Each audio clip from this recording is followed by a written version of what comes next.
ओहो, ये कैसे मिस हो गया? निशात मिल भी मिस हो गया। अगर आपकी अपने कारोबार में मसरूफ रहते हैं और आपको स्क्रीन देखने का टाइम नहीं मिलता या फिर मार्केट देखने का टाइम नहीं मिलता, तो फिर परेशान होने की कोई जरूरत नहीं है। आज ही PSMU का प्रीमियम व्हाट्सएप ग्रुप ज्वाइन करें and get fundamental and technical guide. Register early in crypto, forex and PSX trading course to get exclusive discounts.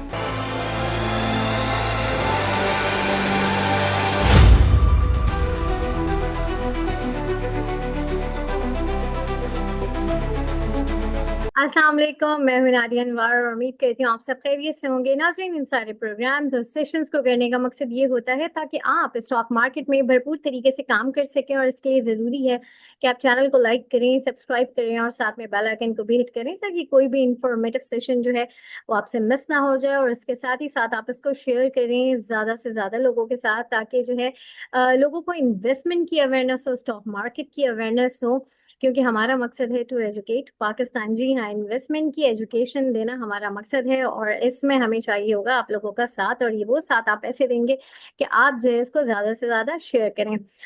नाज़रीन, आज हमारे साथ मौजूद हैं, जो गेस्ट मौजूद हैं उनके हवाले से जो है जाहिर है आप लोगों के मोस्ट फेवरेट, जी हाँ, सीनियर रिसर्च एनालिस्ट नशत मलिक साहब हमारे साथ मौजूद हैं। उनसे हम बात करेंगे, और प्रोग्राम की शुरुआत मैं करूँगी जो आज का सबसे मेजर इवेंट था जिसका हम सबको इंतज़ार था, और हम सब जो एक्सपेक्ट कर रहे थे वो उस एक्सपेक्टेशन से थोड़ा सा अपोजिट रिजल्ट आया है। जी हाँ, मैं बात कर रही हूँ मॉनेटरी पॉलिसी के हवाले से कि वी आर ऑल एक्सपेक्टिंग कि जी 50 बेसिस या फिर 100 बेसिस पॉइंट जो है वो तो लाजमी डिटेक्ट होगी ही होगी, बट इस दफ़ा अनचेंज रहा।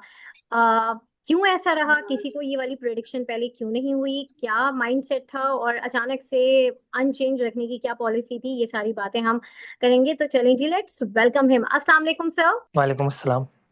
जी सर, सर सबसे पहले जो है ये बताएं कि इस वक्त मॉनेटरी पॉलिसी जो है वो अनचेंज आई है, और जैसे कि मैंने कहा कि हम सब एक्सपेक्ट कर रहे थे कि इसमें डिडक्शन होगी, और जो है एक जो हमारा जो बिजनेस सर्कल है वो तो खैर ज़्यादा ही डिडक्शन एक्सपेक्ट कर रहा था, लेकिन अनचेंज रही। अचानक से क्यों? और किसी को इस चीज़ की पहले से प्रोडिक्शन भी नहीं थी, तो अचानक से इस तरह से ऑन ऑफ सडन ये फैसला हुआ है। क्या पॉलिसी है, क्यों, क्या वजह है? थोड़ा सा इसके हवाले से हम जानना चाहेंगे। जी, पॉलिसी यही है कि स्टेट बैंक ऑफ पाकिस्तान थोड़ा सा जो है एहतियात से, आप कह लें कि एहतियात से होके चल रहा है।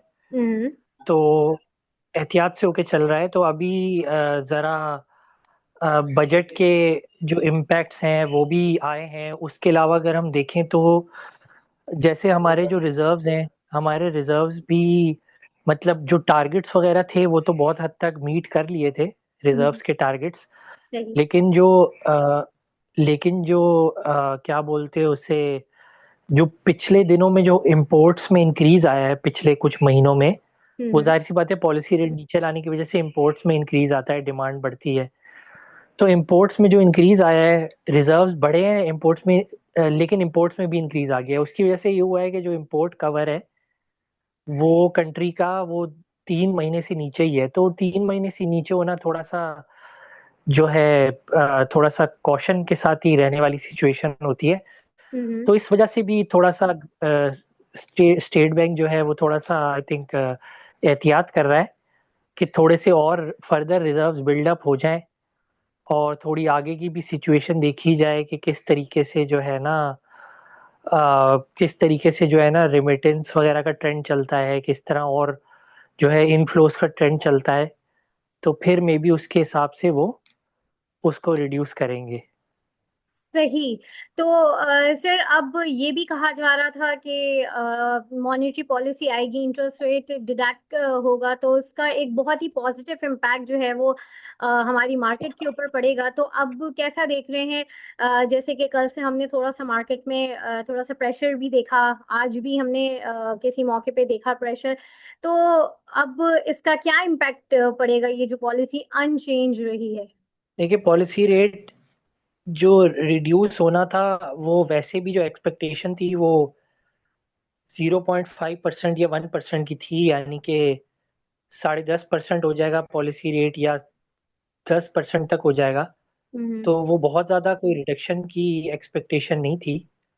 तो सही। उसका कोई बहुत ज़्यादा इम्पैक्ट मेजर आना भी नहीं था, यानी कि प्रैक्टिकल टर्म्स में। हाँ, मे बी थोड़ा-सा जो सेंटिमेंट है वो फर्दर इम्प्रूव हो जाता।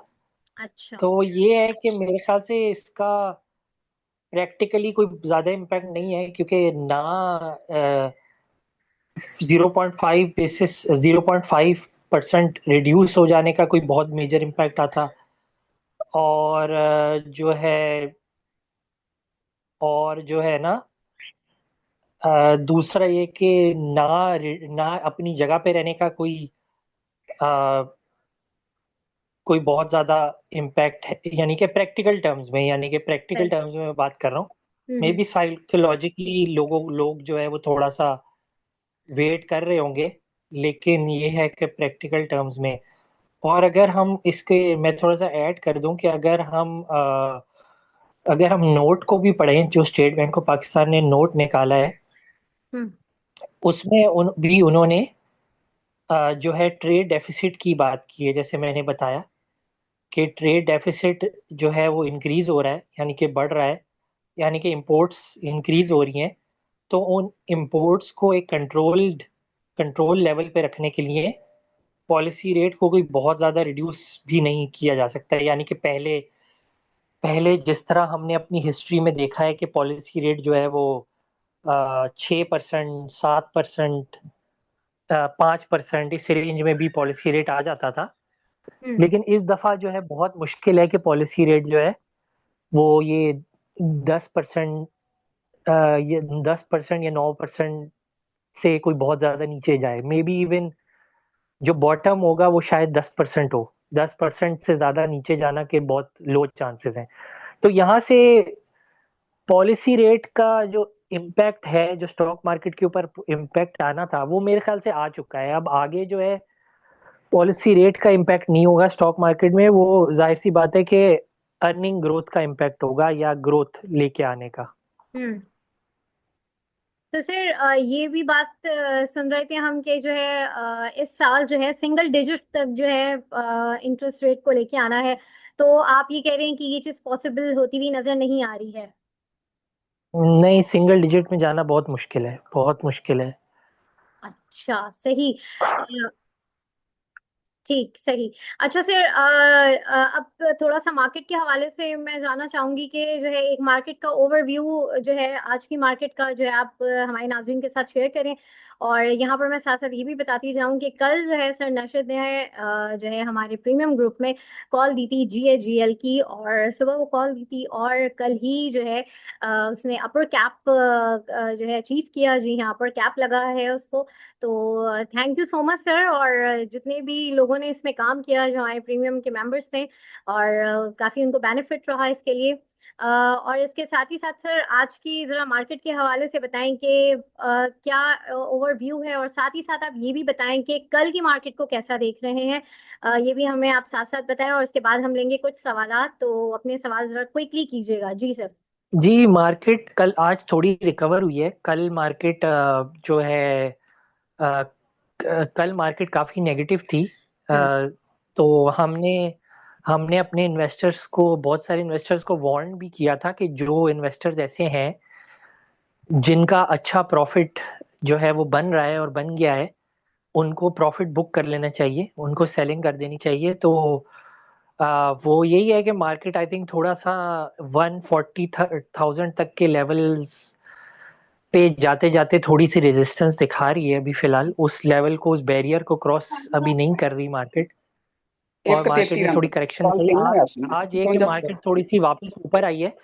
मेरे ख्याल से शायद आज जो है वो एक्सपेक्टेशन यही थी कि पॉलिसी रेट थोड़ा सा नीचे आएगा, तो उसमें थोड़ी सी पॉजिटिविटी आई है। जी, कल कल जो है वो फिर हो सकता है कि दोबारा थोड़ी सी करेक्शन आ जाए, क्योंकि पॉलिसी रेट अपनी जगह पे रहा है। अच्छा सर, यहाँ पर इन द मीनवाइल जी सवाल आ गया है, और साथ ही साथ अब इस चीज को भी कवर करें। पेट्रोल की कीमतें जो है वो बढ़ रही हैं, वो सॉरी कम अगेन कम हो रही हैं। तो इसको किस तरीके से देख रहे हैं? क्या ये उसी चीज का इम्पैक्ट है जो व्हाइट पेपर जो है इशू हो चुका है वॉचडॉग की तरफ से, क्या ये उसका इम्पैक्ट है? और ये क्या है, या फिर ये मुस्तकिल ये चीज जो है, ये जो एक मेजर डिडक्शन की तरफ हम देख रहे हैं कि शायद आई गेस 9 से 10 रुपए ये डिडक्ट होगा? जी प्राइस जो है वो रिड्यूस होगी। उसका प्राइस रिड्यूस होने का इन्फ्लेशन के ऊपर पॉजिटिव इम्पैक्ट ही आएगा, क्योंकि अभी ट्रांसपोर्टर्स वगैरह ने अपनी कॉस्ट वगैरह बढ़ा दी थी। जो जितने भी ट्रांसपोर्टर हैं, चाहे वो सीमेंट के हों, चाहे वो दूसरे पेट्रोल वगैरह के हों, डीजल वगैरह के हों, बाकी दूसरे भी जितने ट्रांसपोर्टर्स थे, उन्होंने अपनी प्राइसेस बढ़ा दी थी, क्योंकि डीजल की कॉस्ट जो बढ़ी थी तो वो वापस नीचे आएगी, तो वो दोबारा होपफुली जो रेट हैं वो दोबारा थोड़े से रीएडजस्ट होंगे, तो वो बेनिफिट ही होगा उसका। सही। और सर इसके साथ ही साथ जो है कल की क्या टॉपिक्स हैं, आप वो भी हमें बता दें, उसके बाद हम सवाल लेंगे और उसके बाद हम रैप अप करेंगे जी। और साथ में ये भी बताएं कि कल की मार्केट, जैसे आप बता ही चुके हैं कि कल हो सकता है मार्केट में थोड़ी करेक्शन आए जी, तो टॉपिक्स क्या होंगी? जी, कल की मार्केट में करेक्शन आएगी तो थोड़ा सा आप ध्यान करके इन्वेस्टिंग करें, शुरू में थोड़ा वेट करें। बाकी के टॉप पिक्स जो है वो GHGL और DHPL होंगी। सही, ग्रेट जी। इम्तियाज अहमद साहब जल्दी से अपना सवाल कर लें। अस्सलाम वालेकुम जी। वालेकुम सलाम जी। पहला सवाल मेरा ये, नशेद नशेद इसका लफ्जी मतलब क्या है? जी असल में मैं आपको बता दूंगा, लेकिन ये कि सवाल इतने लिमिटेड होते हैं, आप चले थोड़ा सा सर, टाइम। आपके इस सवाल का जवाब जो है ना वो हम अपने दूसरा सेशन जब हम करेंगे चलिए फिर मेरा के सवाल साथ ये है, मैं मेरा उसमें सवाल जरूर ऐड पाकिस्तान करूंगी। नेशनल पाकिस्तान जी नेशनल शिपिंग कॉर्पोरेशन और दूसरा सल के बारे में पूछना बस आपसे। जज़ाकल्लाह। जी PNSE जो है थोड़ा सा लॉन्ग टर्म रखने वाला स्टॉक है, उसमें वॉल्यूम कम होता है, तो वो जो है ट्रेडिंग वाला स्टॉक नहीं है। अगर आप PNSE में इन्वेस्ट करें तो थोड़ा लॉन्ग टर्म रखें, डिविडेंड भी देता है और लॉन्ग टर्म के लिए अच्छी कंपनी है। बाकी सर्ल भी अच्छा है, बिल्कुल अच्छा है, रिकवरी। ठीक है, जज़ाकल्लाह, thank you very much. Thank you Imtiaz साहब, और आपका सवाल हम जरूर इसके बारे में सर से पूछेंगे किसी और सेशन में जी। उसामा अमजद साहब जल्दी से अपना सवाल कर लें। अस्सलाम वालेकुम। जी वालेकुम सलाम। वालेकुम अस्सलाम। आवाज आ रही है सर? जी आ रही है, अपना सवाल जी कीजिए। मैंने ये पूछना था, लॉन्ग टर्म के लिए कौन सी जो कंपनीज है जो अच्छा डिविडेंड भी हो और कैपिटल गेन भी करे, जी FFC POL। जो कम इन्वेस्टमेंट 1 लाख इन्वेस्टमेंट हो तो उसके लिए कौन अच्छी रहेगी? जी आप 1 लाख इन्वेस्टमेंट भी कर सकते हैं इन स्टॉक्स में, कोई FFC सही। POL बता दी। जी और मिजान बैंक कैसा है? जी मिजान बैंक भी अच्छा है, मिजान बैंक भी वो अच्छा है। हाई रेट है या कम रेट पर मिलने के चांस है इस पे? अपना सवाल दोबारा इस रिपीट कर। टाइम हाई रेट है, उस बाय जी करना चाहिए या आप थोड़ा सा डिप्स के ऊपर ही बाय करें, आपको डिप्स पे मिलता है तब आप बाइंग करें, डिप्स पे मिलता है तो बाइंग करें। हाँ और आवाज कट रही है उसामा साहब, आप दोबारा MLC कीजिए। MLCF बहुत अच्छा है, MLCF बहुत अच्छा है, डिविडेंड डिविडेंड के MLCF मैं डिविडेंड के हाँ MLCF डिविडेंड के पॉइंट ऑफ व्यू से अच्छा नहीं है, लेकिन वैसे अच्छा है। कैपिटल गेन अच्छा है। और जी नहीं गंदा आ रहा है। जी GHNI भी अच्छा है, GHNI। अच्छा जी, चले सर, अब जो है यहाँ पर हम हमारा क्योंकि ये बहुत ही लिमिटेड और शॉर्ट सेशन होता है, तो अब यहाँ पर जो है मैं लूंगी आप लोगों से इजाजत। बहुत शुक्रिया सर नशरत आपका, और हमारे साथ जितने भी पार्टिसिपेंट्स थे आप लोगों का भी बहुत शुक्रिया। इसके साथ ही साथ नाज़रीन, आप लोगों से इंशाल्लाह फिर मुलाकात होगी, तब तक के लिए अल्लाह हाफिज।